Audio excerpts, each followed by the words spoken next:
יום שישי בבוקר, הטלפון מצלצל. לקו בן אדם שמציג את עצמו בשם רני שפושניק. אני אח של שרי אלדן. אמר לי, יש לנו את הארכיון של אנדד שנשאר בקיבוץ, האם את מעוניינת בו? אני הכרתי את שירתו של אנדד, הכרתי חלק מספריו, והוא היה שם, הוא היה חלק מהימים הנוראים האלה של אחרי ה7 באוקטובר. אמרתי לו, מעוניינת מאוד, וכל מאמץ שיעשה כדי להביא אותו יעשה על ידינו. אני מוכרחה לומר שאני נורא פחדתי, לא מהפיצוצים ולא מהמלחמה, פחדתי מה אני הולכת לראות. בחרתי אנשים שהם יודעים לפרק ארכיונים ולסחוב, ויצאנו לדרך. הנסיעה לשם הייתה מאוד, כל אחד ניסה להרחיק את המחשבות שלו.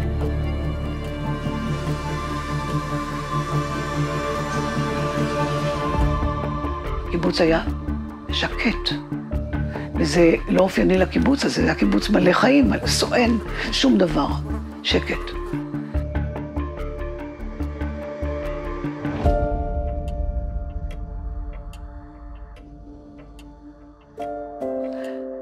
היה ריח של מוות בתוך הבית. התברר שכלב כנראה חיפש, אולי הוא נפצע, חיפש מקום להסתתר ושכב מת.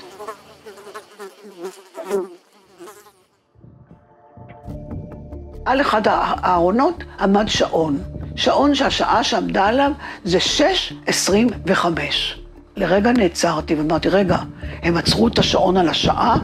סתם צירוף מקרים? האומנם יש צירוף מקרים? אינני יודעת.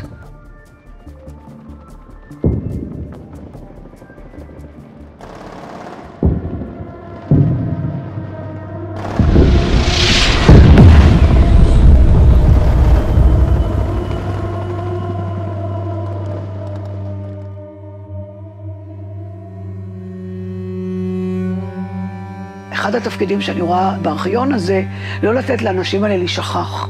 לכן גם התחלנו לעבוד על הארכיון שלו, היה לי מאוד חשוב להתחלק באוצר הזה עם הציבור הרחב. זה אנדד בעיניי. הסכסוך, המאבק לשחרור, הרוגים בארץ, הם חוויות התשתית ביצירתי, לצערי.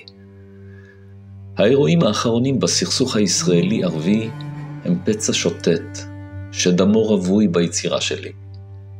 כשקם אני משולחן הכתיבה שלי ויוצא אל מחוץ לחדרי, ליד שער הקיבוץ, רואה אני אותם מחנות פליטים מעבר לגבעות בגבול רצועת עזה. הייתכן שחוויית יסוד זו של סכסוך הנמשך מאז נעוריי לא תהיה משוקעת בכתיבתי. אני שגדלתי על כך שמגדל שן לא מגן על אף אחד, ויש איסור להסתגר מפני הסביבה, מפני תקוותיה, מפני מכאוביה, הייתכן שלא יכאב גורלם של ילדים ונשים הנולדים וגדלים במחנות פליטים, בייאוש של אין תקווה ואין עתיד, ושל ילדים בקיבוץ שליד גדר, שעליהם לישון שנים במקלטים.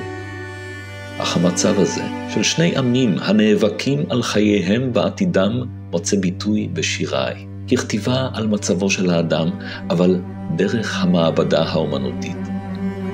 הביטוי המורכב הוא המתאים למורכבות הבעיה. כשם שאין פתרון של שחור לבן, כך אני נזהר שלא לגלוש לפמפלט הפוליטי, כי המענה של המניפסט הפוליטי שונה מן המענה האומנותי. כל כתיבתי משוקעת בכאן ועכשיו, במקום, בנוף הסובב אותי.